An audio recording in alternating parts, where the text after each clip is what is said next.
Gero is a middle-aged assassin skilled in the art of poison, but he has one major problem. All his friends have gotten married, while he still can't even get himself a girlfriend, so he needs to do something to fix that before he ends up dying alone.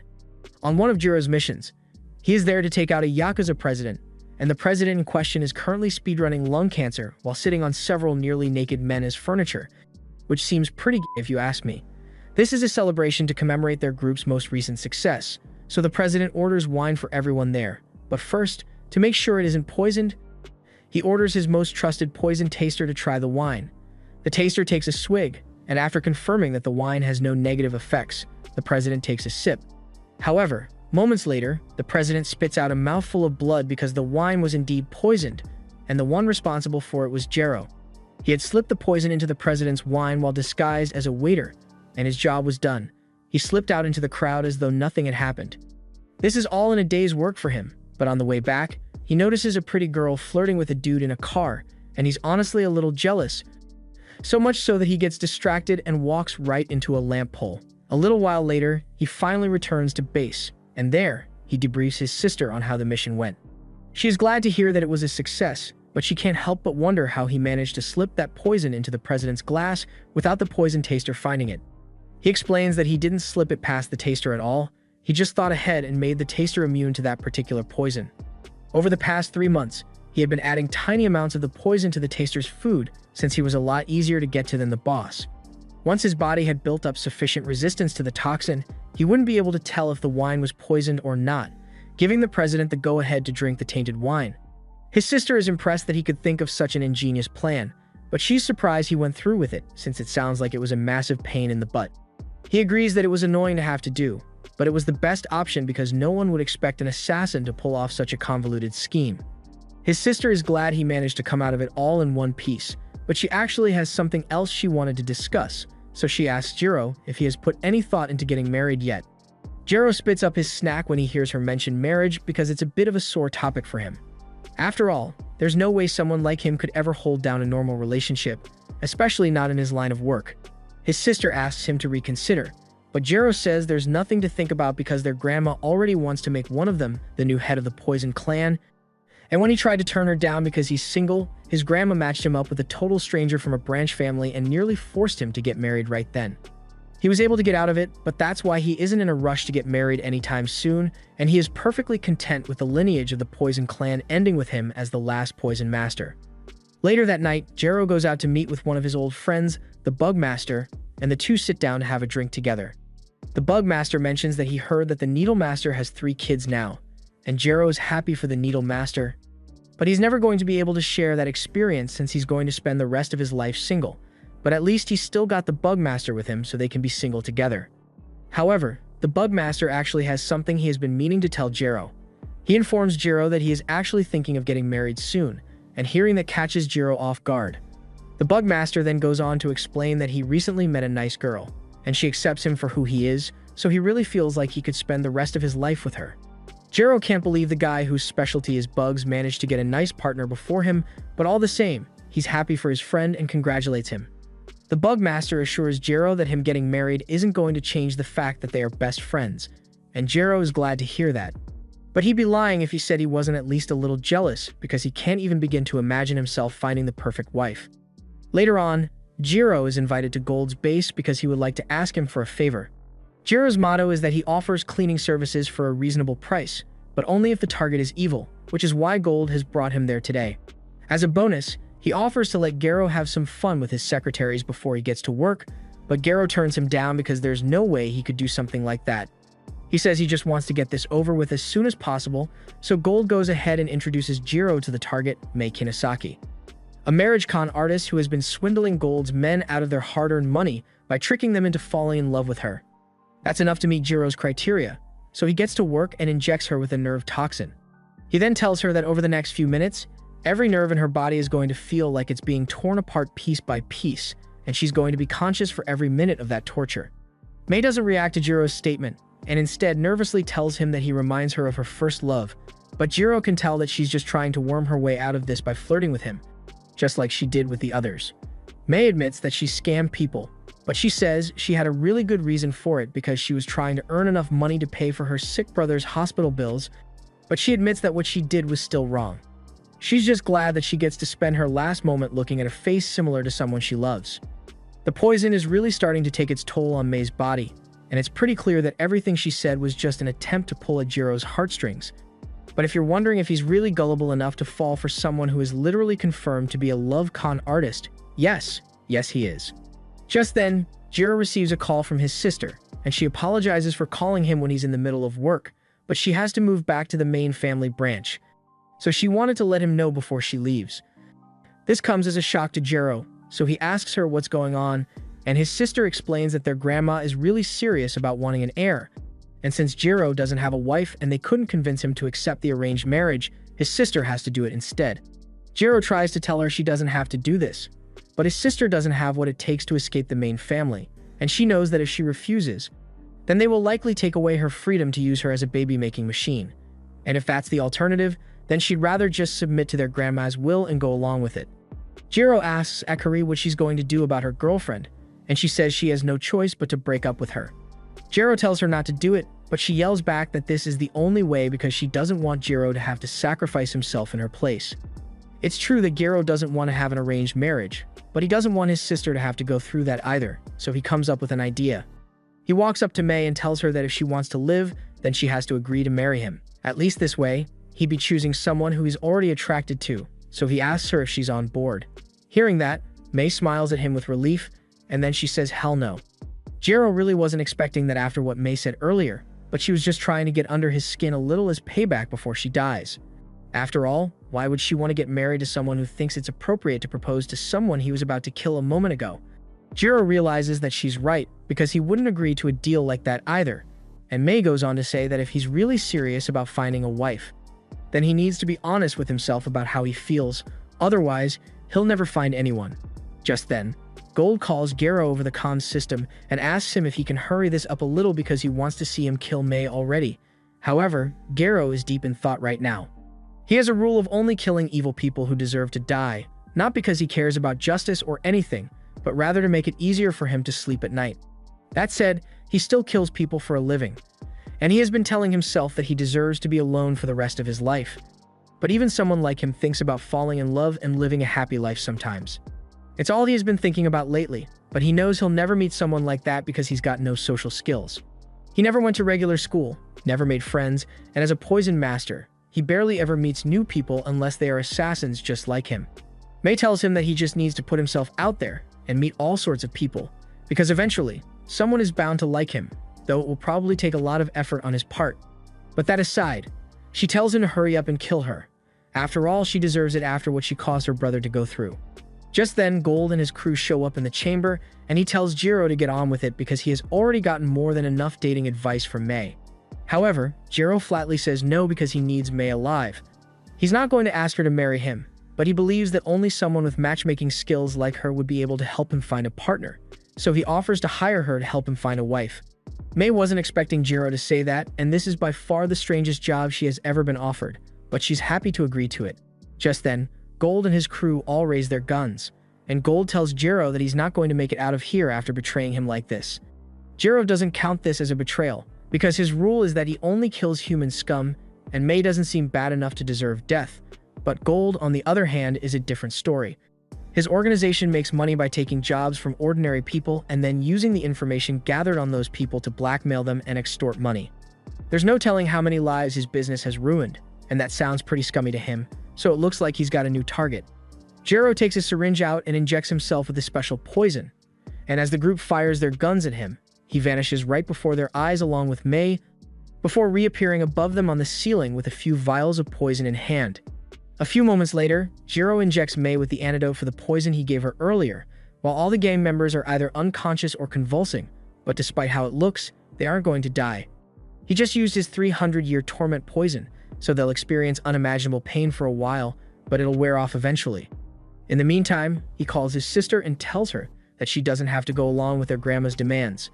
She tries to argue with him because she has already made her decision, but he cuts her off and explains that he just came to realize that having a genuine relationship is one of the greatest miracles out there, and he doesn't want her to ruin her life for his sake, so he promises that he will get married and succeed the Poison Clan in her place. After that, Gero prepares to carry May home so she can start giving him proper dating advice, but he's not sure how to handle carrying her back because he's never had to touch a girl unless it was part of his job before. To that, May tells him there's no need to worry because she's actually a guy, and Gero can't believe what he just heard. May has been a guy all along, and the only reason he was dressed as a girl is because his last con target was a man, so he needed to make it work somehow. Though he usually goes after female scam targets, so this was a rare occasion. That aside, he wants to get right to work helping Gero, so he signs him up for a matchmaking event later that day, and he has a foolproof plan to help Gero make some progress. May goes to the event dressed as a girl and charms all the men present to reduce Gero's competition, and while he's doing that, it'll be up to Gero to make his move. Gero sits down across from one of the ladies at the event, and after she introduces herself, Gero prepares to play his trump card. He tells her he makes over 100 million a year. That didn't go very well for him since the girl ignored him after that, and May yells at him, asking why he'd do something so crass. But Gero really thought it was going to work. He read on a blog that women like men who make a lot of money, but while that may be true to some extent, May tells him he shouldn't be starting conversations like that because it makes him seem like a total jerk. He advises Gero to at least look into the girl's eyes and smile before saying anything, and Gero takes the advice to heart, but unfortunately, he looks really creepy when he smiles. The matchmaking event was a total bust, but May tells Gero not to give up yet because the next plan is to use dating apps. Later that day, May manages to get a match for Gero, and the date is at a local coffee shop, but Gero is having a hard time because the girl ordered desserts for both of them. And all his poison master training makes it really difficult for him to eat something that he didn't make himself. And as you'd expect, the girl got weirded out by his behavior and left midway through the date. After a few more failed attempts, May says goodbye to Gero for today and tells him they'll meet back up tomorrow to continue. However, just as she turns the corner, a car comes speeding down the street and a man leans out and grabs May. The man is the older brother of Gold, and he demands to know what May did to him. Because before, Gold always used to talk about conquering the criminal underworld, but now he says he wants to just move back to his hometown and start a quiet cleaning company because crime isn't worth it. He knows May must have had something to do with it, so he's going to torture him until he finds out what happened. However, just then, the group notices a man standing in the middle of the street ahead of them, and it's Gero. They try to run him over, but Gero leaps over the car, and at the same time, he pours a highly corrosive cleaning agent he made down the middle of the car, splitting it in two. He then runs up to it from behind, and just before the car goes over the bridge, he grabs May and jumps away to safety. And as for Gold's brother, after what just happened, the only thought going through his mind is, you know what, maybe being a criminal isn't worth it after all. The next day, Kinosaki tells Gero to meet him at an art gallery, and he doesn't understand why at first, but Kinosaki explains that even if he were to get a date with a girl, he'd mess it up in no time, so this is a practice date so that he can work on his mannerisms. As the day goes on, Gero and Kinosaki go around the gallery together, and Kinosaki is acting natural, but Gero is really stiff with his responses, so Kinosaki tells him to just loosen up a little because this isn't an interview. However, Gero doesn't know how to loosen up, so he runs off and starts searching through the internet for pickup lines, but Kinosaki tells him he should just speak normally, which is a lot easier said than done for him. While they continue walking through the gallery, Gero eventually notices a DIY candy kit on display, and this isn't just any candy kit either, this is the first one that was ever made 40 years ago. Gero is really into candy kits, and even though this one is a collector's item that could easily cost 30 million, he'd be willing to pay 5 times that to get his hands on it. Kinosaki can't believe a candy kit could be so expensive, but seeing Gero get excited about something is a nice change from his usual awkward self. And now that he has had a chance to break the tension by talking about something familiar to him, he's a lot more laid back and can actually make jokes about the art instead of awkwardly spouting pickup lines, so that's a step in the right direction. Gero is grateful that Kinosaki is giving him a date rehearsal, but he's still not sure how a guy like him is supposed to find his charm, but just as he says this, Kinosaki points his attention toward a guy sitting on the first floor of the gallery.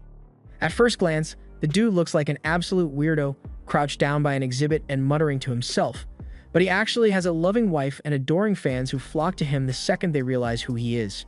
That's because he is one of the most famous artists of this generation, and the same rule applies to other talents, because people are inclined to like those who are skilled at something they enjoy or need. It may seem shallow to say you like someone for what they can do, but that is also part of your charm, the same as your looks or your personality, so he needs to take advantage of everything he has. Gero understands what he's saying, but he doesn't think he has any talents that could be used as part of his charm. However, Kinosaki tells him that he does. After all, he was able to take out an entire room of bad guys all on his own with his poison master skills, and there's no way something as amazing as that won't be considered charming. Kinosaki asks him to lean in close and tells him all he needs to do is start helping people. But having someone whisper in his ear is a new experience, so Gero is startled and jumps back in shock. Kinosaki goes on to explain that if he does stuff like protect high-profile clients and rescue hostages, preferably with ladies around to witness it, before he knows it, at least one person is going to fall for him. And it shouldn't be too hard for him since he already accepts pretty much any job out there as long as it's not outright evil. Gero doesn't really think this is going to work because he's a poison master who assassinates people, but Kinosaki reminds him that there are no rules, stating that Gero can't save people too. Even so, Gero says it would feel like he was taking advantage of the girl if he acted like himself, just to get her to like him. But Kinosaki says it doesn't really matter how you meet someone, whether you bump into them naturally or stalk them for 3 months beforehand. As long as the two of you genuinely like each other, it will work out. Take Shiratori for example. He has a lot of young girls fawning over him because of his work, but he still chooses his wife above all else. So he grabs her hand and starts running out of the gallery to get away from the crowd. It's a touching display of how much they both care for each other. But Kinosaki was actually hoping to get an autograph from Shiratori as well, so he chases after him. Later that night at the cruise gallery, one of the paintings has been stolen, and this looks like the work of none other than the famous art thief, Himekawa. The guard is furious because the captain of the ship put a lot of effort into gathering these art pieces in many not-so-legal ways, and he won't stand for anyone stealing from the collection that he rightfully stole. They begin searching for any signs of a getaway boat nearby, but they haven't found anything on the radar, so they assume she must still be on the ship somewhere. However, Himekawa has already made her escape via a shark, and she's heading straight for land as they speak. Meanwhile, the captain is informed that one of his paintings has been stolen, but he doesn't seem too bothered by it because he thinks it's a small price to pay to finally get rid of an annoying pest. As Himekawa makes it to the shore, she's about to meet up with her team so they can all make their escape, but all of a sudden, the group gets engulfed by a vortex of water because the captain has already hired someone to take care of Himekawa. Meanwhile, back on the ship, Kinosaki reiterates the plan to get Gero a girlfriend by having him save people, and Gero understands most of it, but he has no idea how he's supposed to find rescue jobs when all he has ever done are assassinations. Kinosaki takes out his phone and shows him a website called DarkNav, and it's basically a dark web job site where all sorts of criminal and otherwise shady jobs are posted for anyone to accept. It should be really easy for Gero to find a rescue job with this, and frankly, he's surprised that Gero has never heard of it before since pretty much everyone in this line of work uses it nowadays. Gero says all his jobs usually go through his family's broker, so he has never had to search like this before. Gero takes a look at the job board, but he's not very impressed by what he sees since pretty much all the jobs there are either scam or smuggling related. But that's just because he's on Kinosaki's account right now, and deception is his area of expertise.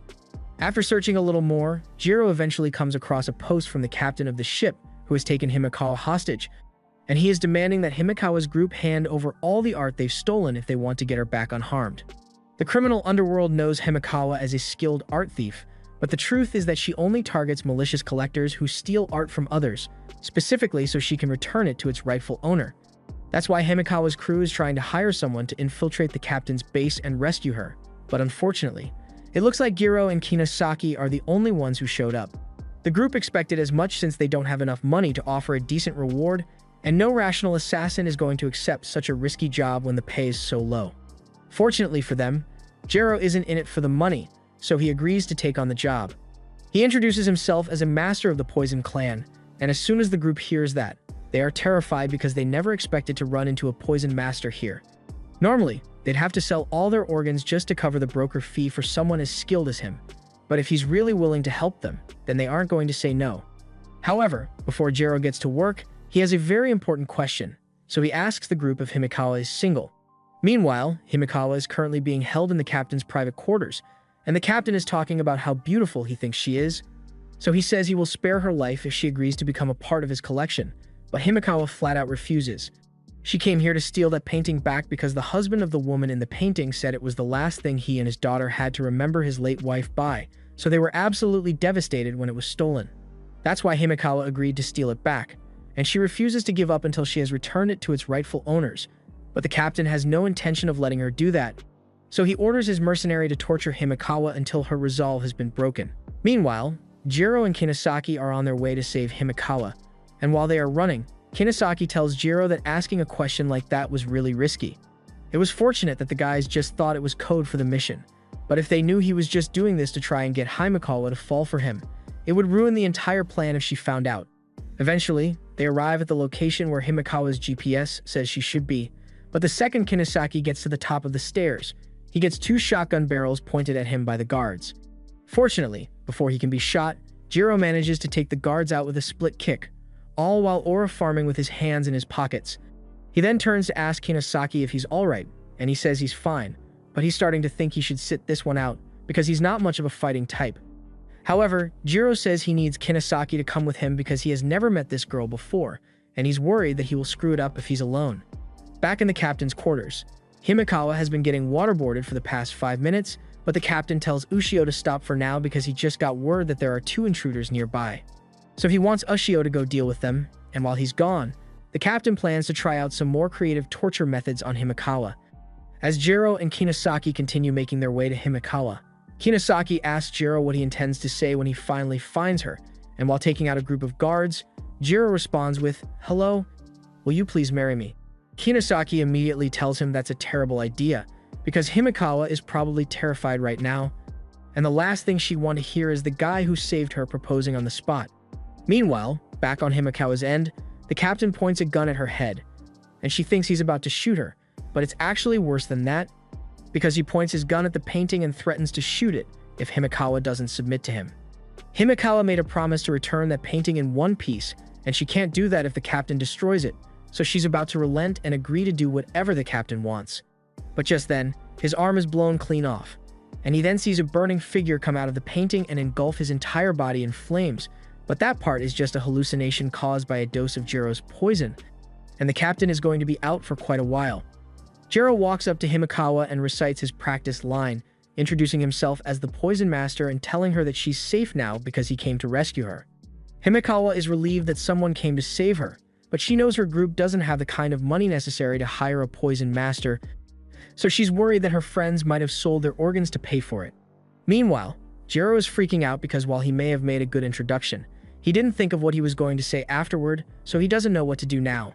Kinosaki walks up and starts untying Himekawa before Gero says anything to mess this up, but just then, Ushio grabs Himekawa and drags her away. Gero can tell that Ushio is going to be a tough opponent for him to beat, so he injects himself and charges at her with a lethal dose of poison, but before he can make contact, Ushio gets away with his sudden blast of water. Gero grabs Himekawa and tosses her over to Kinosaki so he can keep her safe in the meantime, while he goes to deal with Ushio. Ushio attempts to crush Gero by filling her arm with water to maximize impact, and the strike creates a hole in the ground, but Gero manages to block most of the damage. Ushio then charges at Gero again, but instead of attacking, she hands him a business card and introduces herself as a water master. She has just realized that Gero is a poison master, and she would rather not fight another master because the losses incurred in trying to beat him would be too great. So she asks if he would be willing to walk away if she offers to pay 10 times what Himekawa's crew paid. Meanwhile, on the upper floor, Kinosaki notices the syringe the hero used still has some liquid in it, and he is considering using it on himself so he can help Gero fight. But Gero yells at him not to touch it because it's not an enhancement drug, it's deadly poison. Each assassin family has a genetic trait that they pass down from generation to generation, and in Gero's family, it's the ability to greatly increase their physical attributes when they have deadly poison flowing through their veins. Genetic traits like that are also the reason Ushio is able to control water so freely in combat. Regarding the deal she offered a moment ago, Gero turns her down, and she is disappointed to hear that because she knows fighting him is going to be expensive, but she has no choice. She launches a water blast at him, but Gero manages to dodge because his abilities grow stronger the closer he is to death, though taking one of those blasts head-on would be a death sentence. So he needs to avoid getting hit. Ushio doesn't understand why Gero is putting so much effort into this mission when he has nothing to gain from it, and she starts to wonder if Gero and Himekawa might be romantically involved in some way, but Gero doesn't respond. He manages to use a needle to scratch Ushio's suit, and at first, she isn't too concerned about it, but then the scratch bursts into flames because the needle was laced with a highly potent acid. Gero then takes advantage of the opportunity to strike Ushio multiple times in the faceplate until it cracks, and as he does this, he explains that while Himekawa may be a stranger to him right now, She might become someone special to him in the future, so he's going to do everything he can to save her. This was the end of episode 2. Subscribe to not miss the next part.